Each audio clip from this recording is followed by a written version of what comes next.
Fala galera do Jungle Songs, tudo jóia pessoal? Bem-vindo a mais um Resposta aos Inscritos aí. Hoje tá aí meio cozido, galera. Fui pro mato aí, tava chovendo de manhã, acabei pegando um mormaço aí, deu uma torrada nervosa. Cheguei agora aí, já vamos na correria aí para poder fazer esse vídeo para vocês.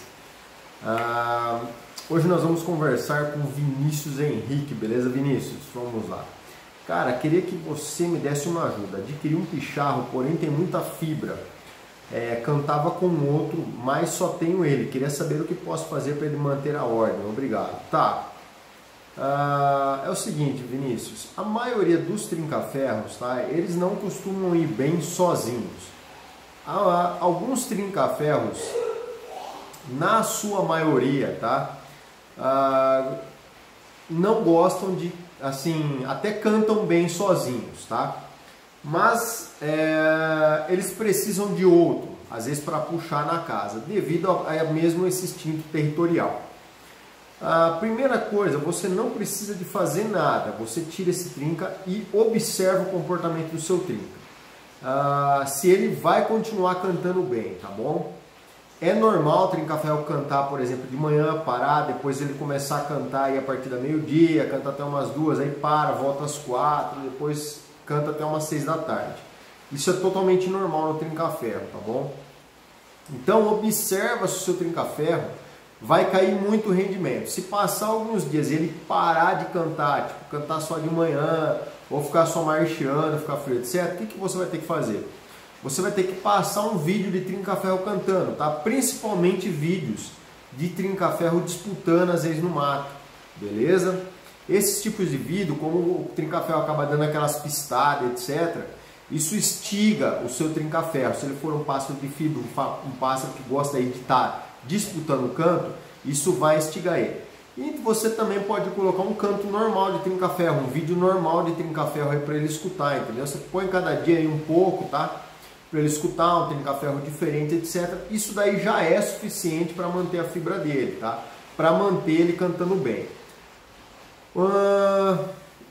Olha, basicamente é isso, tá bom? Não vou falar para você mexer com fêmea, não. Às vezes uma fêmea pode esquentar também seu trinca na caça, deixa uma fêmea sem ele ver tal, mas não há necessidade, tá? Porque para o seu trinca pode ser um desses poucos pássaros que gostam de cantar, tá? Que são fortes, que são pássaros cantores e cantam muito bem sozinhos, tá bom? Então espera alguns dias aí, veja esse manejo que eu falei para você. Dependendo se for bem ou não, aí você volta aqui no canal, me dá um toque que eu vou te orientando, beleza? Um grande abraço.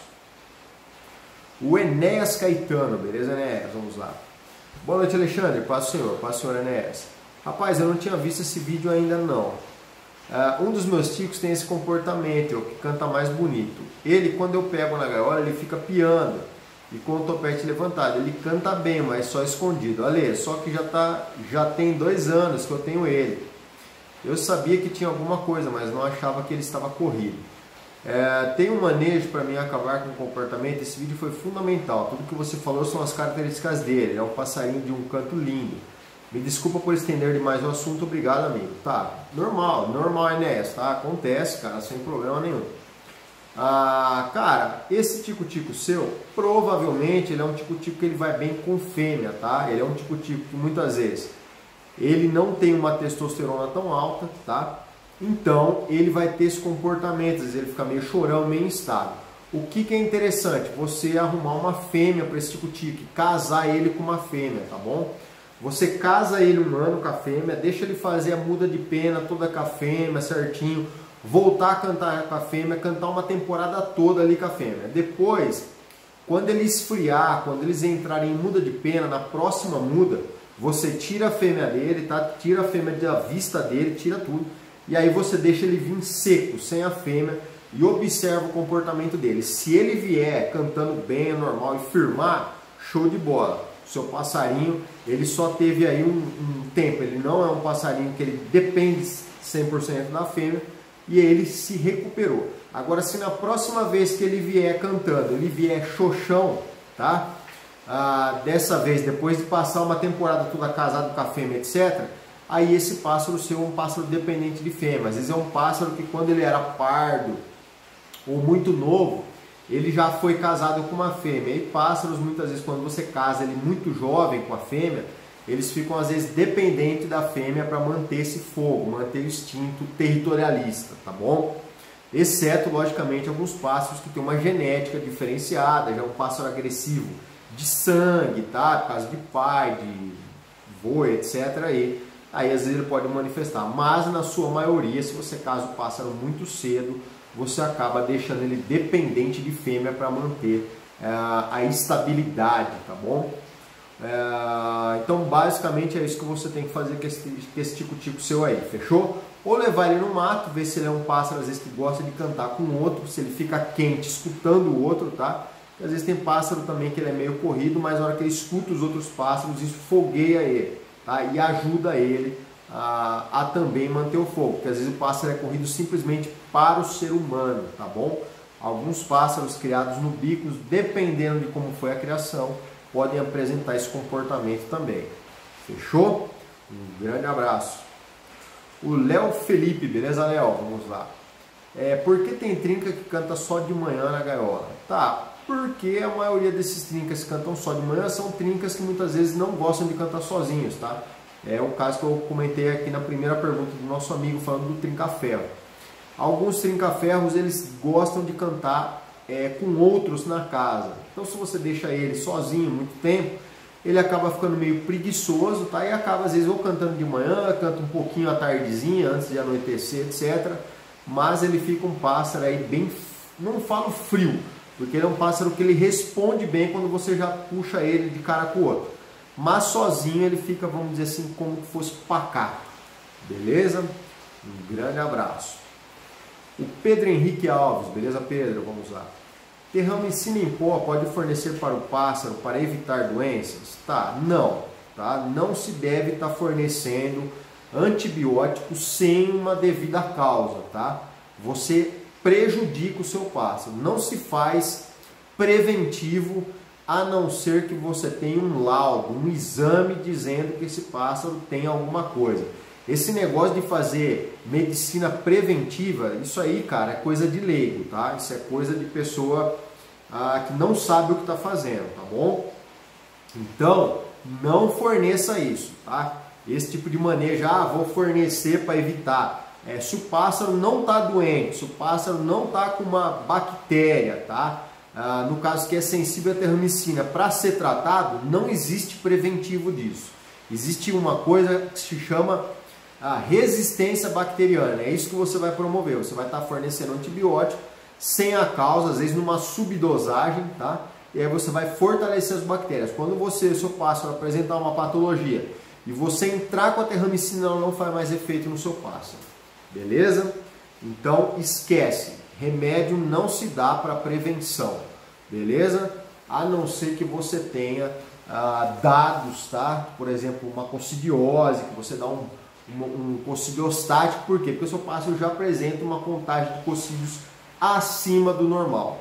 O que passa disso, pessoal, não é benéfico para o pássaro, beleza? Um grande abraço aí, Pedro. O Carlos Roberto Gomes, beleza, Carlos? Vamos lá. Ale, boa noite. Eu tenho um trinca-ferro, na hora que eu pego na gaiola ele está chorando. O que fazer? Provavelmente seu trinca-ferro está frio, Carlos, tá? O que fazer? Você tem que andar com esse trinca-ferro, leva esse trinca-ferro para a baderna e também observa se esse trinca-ferro não foi pego na mão, tá? Não foi pego quando estava frio, para cortar unha, para fazer alguma coisa, tá? Dar medicamento, etc. Tem muita gente que erra muito nessa questão de manejo, na hora de pegar o passarinho, e aí o pássaro muitas vezes fica corrido de mão, que a gente fala, o que é? Ele tem medo na hora que você chega perto da gaiola. Por quê? Porque você, de uma certa forma, fez uma associação da sua imagem ou um outro dono, tá? Um dono passado aí do pássaro, acabou fazendo uma associação da imagem dele ou da imagem do ser humano como se fosse um predador. E aí o pássaro está cantando toda vez que você leva a mão na gaiola, que ele encara você, ele acaba entopetando. Então leva ele bastante para passear, leva ele para badernar bastante, tá bom?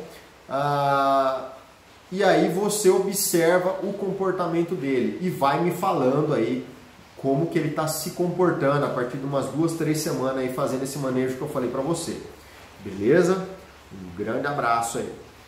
O JMS Silva, beleza? JMS, vamos lá. Boa noite, Ale, tudo bem? Tem uma fêmea de tico-tico que começou a botar, ele está botando consecutivamente. Já botou 8 ovos. Por que isso? Às vezes ela pula um dia e bota no dia seguinte. Eu tirei 4 ovos e ela está chocando com 4. Nunca vi isso. Tá, é normal até, viu, amigo? Tá? Isso daí é normal. O que acontece? Muitas vezes a fêmea bota 4 ovos, etc. O macho às vezes continua cantando para ela. Como ela não foi galada, às vezes ela não entra em choco. E aí ela apronta novamente, tá? Ela acaba botando mais uma vez no ninho. Principalmente se você esqueceu os ovos, ela botou 4, você deixou, passou aí um tempo, ela choca, por exemplo, um tempo não nasce filhote, ela tem a tendência de botar novamente, beleza? Porque o tico-tico tá cantando na orelha dela. Então ela tá constantemente estimulada. Fechou? Um grande abraço então. O Criatório Quimicasa, beleza, amigo? Deixou outro texto aí, sempre deixa uns textos aí com pergunta. Vamos lá. Amigo, as suas explicações são ótimas, sempre tirando as dúvidas do pessoal, curto e grosso, sem rodeio. Eu queria saber se você poderia me ajudar em uma situação que aconteceu com meu irmão nessa semana. Ele tinha um casal de trinca-ferro, preparou o casal, deixou o macho cerca de um mês com a fêmea no mesmo galão até galar. Depois que a fêmea colocou o primeiro ovo, meu irmão tirou o macho da fêmea, deixando apenas ela ouvindo o canto dele. E no dia seguinte já tirou o segundo ovo do ninho, tudo andando bem. Nasceram os filhotes, a fêmea com todo cuidado, cuidando super bem deles, uma super mãe. Infelizmente, não sei o que aconteceu, após 7 dias de vida, um dos filhotes acabou morrendo, com medo de perder o outro. Meu irmão tirou da mãe e começou a cuidar no bico. No dia seguinte, ele observando o comportamento da fêmea super mansa, decidiu colocar o macho novamente com ela, pela manhã, e foi para o trabalho. Chegando em casa à tarde, foi ver o casal que estava no galão. Teve uma surpresa nada agradável. O macho estava todo machucado, a fêmea quebrou ele todo. A cara do animal estava toda descolada e apenas as penas arrancadas. E o pobre animal no fundo da gaiola sem nenhuma reação. Nem parecia o mesmo trinca valente e galador. Doeu ver a situação do pobre animal. Infelizmente o pássaro acabou morrendo naquela mesma noite, nas mãos do meu irmão. Sabendo que o trinca é uma ave bastante territorialista, porém o que poderia ter acontecido para que a fêmea tão mansa chegasse a esse ponto? E quais são os cuidados que devemos ter para que a fêmea aceite o macho após a ninhada? Forte abraço e fique com Deus. Criatório Quimicasa, Nova Friburgo. Amigo, o que aconteceu com você, cara, é uma coisa comum de acontecer, tá? Foi um erro de manejo. Você não pode voltar uma fêmea após ela estar criando o filhote, tá? Que ela está com o instinto maternal bem aflorado. A primeira coisa que ele fez, ele tirou o macho da fêmea. Você nunca pode tirar o filhote num dia e já colocar o macho novamente. Você tem que esperar essa fêmea passar alguns dias para que passe esse choco que a gente fala do filhote e a sua fêmea volte novamente a pedir gala, ela volte a aprontar novamente, entendeu? Enquanto ela não voltar a aprontar, esse instinto agressivo dela fica muito aflorado. E aí o que aconteceu? O seu irmão passou o trinca-ferro, o trinca-ferro estava acasalado com ela, automaticamente ele acaba não brigando com a fêmea, e a fêmea, por instinto, tá? Até porque ela ainda estava com os filhotes, ela fica com o instinto territorial mais aflorado, ela pega aquele território da gaiola dela ali e defende aquele lugar, entendeu? E aí você colocou antes da hora, antes da fêmea ter aprontado novamente, cara. Isso acontece, não é só uma vez não. Se ele fizer mais outras vezes, pode acontecer várias vezes, tá? Porque a fêmea, apesar dela ser mansa, de às vezes ela vir no dedo, dela pegar a papinha na mão, isso é uma relação da fêmea conosco, tá? Com o ser humano. Em relação ao parceiro dela, ao trinca-ferro, ela sempre pode demonstrar essa questão de agressividade. Por isso você nunca deve colocar uma fêmea, se você separou o macho, não deixou eles criarem juntos filhotes, novamente sem a sua fêmea estar pronta, ou seja, sem a sua fêmea estar dando gala novamente. Beleza? Um grande abraço aí e bola pra frente, acontece, beleza? O Júnior Leonel, beleza, Júnior? Ele está perguntando assim, ó, posso dar pitanga e folhas para os coleiros? Júnior, você até pode dar, tá? Mas há uma grande probabilidade da sua coleira não comer as folhas da pitanga. Então, eu aconselho você, se você for fornecer, fazer um chá, tá bom? Faz um chá das folhas da pitanga e aí você fornece no bebedor. Logicamente, né? A hora que tiver frio, tudo esse chá, você oferece no bebedor, tá? Da sua coleira e vai estar trazendo os benefícios aí da folha para sua coleira também, beleza? Um grande abraço. O Adriano dos Santos Parcigatti. Beleza, Adriano? Vamos lá. Ale, bom dia. Eu adquiri um tico-tico como fêmea, mas escutei ele dar 4 cantos alto, parecendo macho. Pode acontecer da fêmea cantar assim? Abraço e bom trabalho. Aqui é o Adriano. Adriano, acontece das fêmeas cantarem, tá? Eu tenho várias fêmeas aqui em casa que cantam, porém não alto, tá? Cantam mais baixo. Algumas fêmeas podem até cantar, assim, vamos dizer assim, como se fosse um tico-tico meio frio, tá? Numa altura de um tico-tico frio. Agora, se estiver cantando bem alto, tá? Um canto normal, vigoroso, etc., aí é uma grande probabilidade de ser um macho. O que eu aconselho você fazer? Antes de você colocar com algum macho, juntar com qualquer passarinho, faça um exame de sexagem nessa fêmea, tá? Pega ela, tira umas penas do peito, etc., manda para um laboratório, faça um exame de sexagem e comprove que a sua fêmea realmente é uma fêmea, tá bom? E aí tome bastante cuidado com ela, porque ela pode ser bem agressiva com os machos na hora de você colocar. Faça o manejo, como eu te expliquei, coloca uma divisória, deixa ela alguns dias ali vendo o macho e depois você solta para galar, senão você pode ter uma surpresa, tá bom? Um grande abraço. O Ronald Nether, beleza, Ronald? Última pergunta do dia é sua, vamos lá. Boa noite, amigos. Hoje entrou um pardalzinho no meu viveiro, não sei como, e ele apresentava o sintoma do mal de Newcastle. No viveiro tenho 12 periquitos australianos, estou muito preocupado. Peguei o pardal e isolei. Então, olhando os vídeos no YouTube, administrei meia gota de agulha de ivermectina injetável direto no bico dele. Também tenho o Vitagold, mas como não sabia, eu não preparei a mistura. O que devo fazer? Dar a ele amanhã a mistura, ivermectina e Vitagold, e também colocar no bebedouro dos periquitos como preventivo? Me ajude com urgência, por favor. Amo muito os pássaros. Ronald, primeiro, cara, você pegou com certeza dica aí furada, tá? Pegou dica furada no YouTube. O mal de Newcastle, você não trata ele com ivermectina, porque o mal de Newcastle é um vírus, tá? Não é um parasita. Então não vai adiantar nada você estar tratando o mal de Newcastle com o Ivomec. O que acontece é que tem gente que não sabe diagnosticar realmente o que tá fazendo, tá? Essa é a verdade. E o que acontece? O pessoal trata muitas vezes verminose, tá? Ou algumas parasitoses sensíveis à ivermectina que podem apresentar sintomas parecidos com o Newcastle, como se fosse Newcastle. O Newcastle não tem tratamento, entendeu? Porque ele é um vírus. Se fosse o Newcastle, tá, e pegasse no seu plantel, não teria muito o que você fazer, entendeu? Provavelmente iria a óbito. Então, acredito que não seja o Newcastle. Simplesmente separa esse pardalzinho aí, tá? Deixa ele separado. Pode até dar um Ivomec, ele pode estar com algum parasita, com verminose, etc, tá? E quanto aos seus periquitos, não há necessidade de você estar dando Ivomec para ele, ou ivermectina, etc. E nem o Vitagold, que também não vai mudar nada nesse quadro aí, tá bom? Pessoal, vou ficando por aqui então. Um grande abraço a todos, fiquem com Deus, curta, inscreva-se, compartilhe e deixe sua dúvida que assim que possível estarei respondendo para vocês. Valeu!